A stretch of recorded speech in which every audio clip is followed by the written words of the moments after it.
წყარობის დღესასწაულზე ნახა იესომ კაცი დაბადებიდან ბრმა, რომელიც იჯდა და მათხოვრობდა. და მოწაფეებმა კითხეს მას, ვინ შესწოდა ამან თუ ამის მშობლებმა, რომ მშობიდან ბრმა დაიბადა.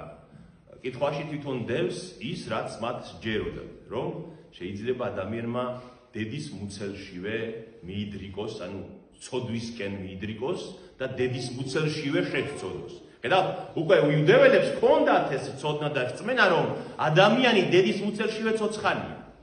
უკვე სანამ დაიბადება. და ეუბნებიან, მან შესწოდა დედის მუცელშივე, თუ მისმა მშობლებმა, რომ ბრმა დაიბადა და უფალი ამბობს, არც ამან, არც მისმა მშობლებმა, არამედ ახლა უნდა გამოცხადდეს დიდება ღმერთისა ამის ზედა და დაიხარა უფალი მიწაზე დანერწვა და ტალახი მოზილა თვალებზე სხო, წავიდა დაიბანა სილუამის საბანელში და აეხილა თვალი. და შაბათი იყო ეს დღე, როცა უფალმა ეს სასწაული ქმნა. და გააუგუნდა მხირველი ამისი ყველა ფარისევლების ყურამდეც მივიდნენ, რადგან ტაძარში ფარისევლები და სადუკევლები იყვნენ, ვისაც ეთქმოდა სიტყვა, ჯურის მოძღვრები და დაიბარეს და დაიწყო ამ კაცის გამოკითხვა. და თქვეს,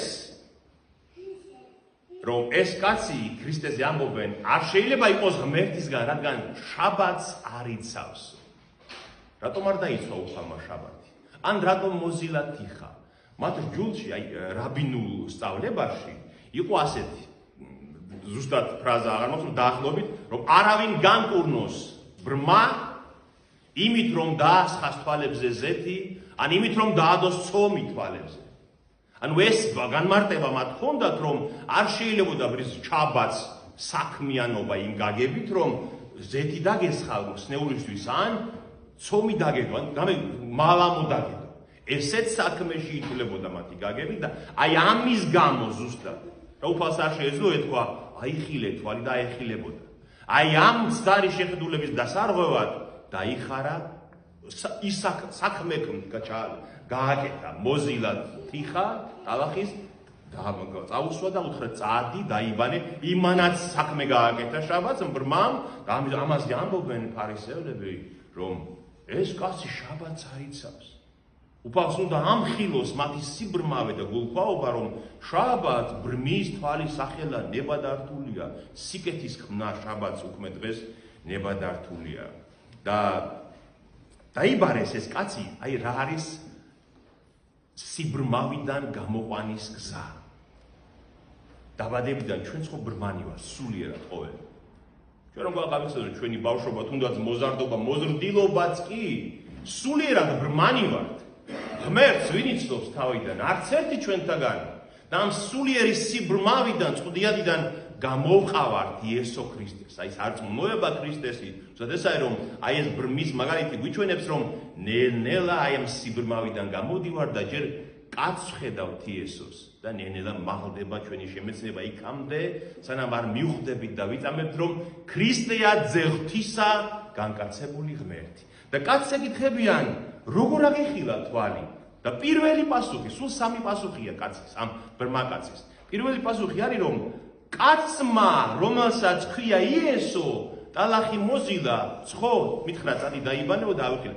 კაცმა იესო, იმას, რომელსაც ჩვენ პირველად ხედავთ უფალს.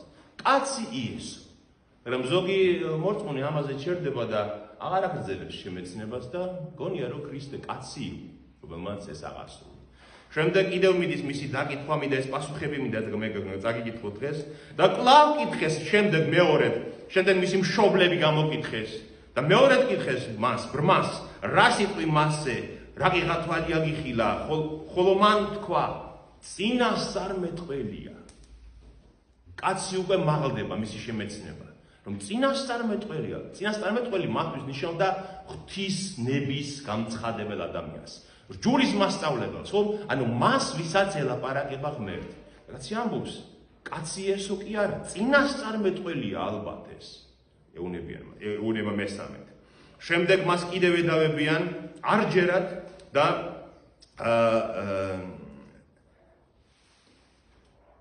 კვლავ კითხებიან, როგორ აღიხილა თვალი და ის ეუნება უკვე გითხარით, მაგრამ არ გნებავს გაიგოთ. თქვენც ხომ არ გინდათ მისი მოწაფეები გახდეთ? აგინეს, გალანძღეს იგი და გააგდეს ამ დაკითხვიდან და უთხრეს თან რომ ჩვენ მოსეს მოწაფეები ვართ. ვიცით რომ მოსე წინასწარმეტყველს ელაპარაკებოდა ღმერთი და ეს არ ვიცით ვინ არის და საიდან მოსულა და კაცის პასუხი და აღიარება მესამე ასეთია რომ სასწაული და საკვირველიც სწორედ ეს არის რომ თქვენ ჯულის მოძღვრებმა არ იცით ვინ არის იგი და მე კი შობიდან ბრმა სამიხილა თვალი და არასოდეს სმენია ვინმეს რომ დაბადებიდან ბრმა სახელოდეს თვალი და ღმერთისგან რომ არ იყოს იგი ვერაფერსაც იზავდა. ანუ უკვე კაც წამს რომ ღმერთისგან არის ის მოსული. მიუდა თუ ვინმე მის ღმერთს უსმენს და მის ნებას აღასრულებს, მას უსმენს ღმერთი ამბობს და ეს კაცი ღმერთისგან არის, იმიტომ რომ ასეთი სასწაული, ასე ისმინა მისი ღმერთმან და ნამდვილად ღმერთისგან არის და უთხრეს მას შენ თლიანად ცოდვებში შობილ ხარ და ჩვენ გვასწავლი და გააგდეს გარეთ და იესომ იპოვა თავისი გადარჩენილი კაცი, ის კაცი ვისაც თვალი აუხილა არ ტოვებს ღმერთი მას, ჩვენთანაც ასეა თუ სულიერად მოგიხო ღმერთმა სულიერი თვალი აგვიხილა, არასოდეს აღარ ტოვებს ღმერთი თუ მაგვინდა მასთან ყოფნა და მოძებნა იესომ და უთხრა მას შენ გწა ამს ძეღთისა. და დაკითხვას ეუბნება შენ გწა ამს ძეღმდე, უკვე თვალახელი კაცს ეუბნება. და კაცს ეუბნება ვინ არის იგი უფალო რომ წამდეს? რატომ ეუბნება წამს ძეღმთისა? ეხლა ჩვენთვის ეს შეიძლება ქრისტიანულად ჟღერს, მაგრამ იუდეველებმა იცოდნენ ძეღთისა ვინ იყო? ვინ იყო იუდეველთათვის ძეღთისა? მესია. ის ვისაც ისინი ელოდნენ, რადგან იცოდნენ რომ ღმერთის ძე უნდა ყოფილიყო ის, რომელიც მათ შორის მოვიდოდა მხსნელი მათი. და ეკითხება შენ გწა ამს მესიის? აი ეს კითხვა ამას გულისხმობს. და ვინ არის? რომელია ეს კაცი? რომელია ის რომ ვიწამო? მას ჯერ ქრისტე არ უნახავს, რაც თვალი აეხილა.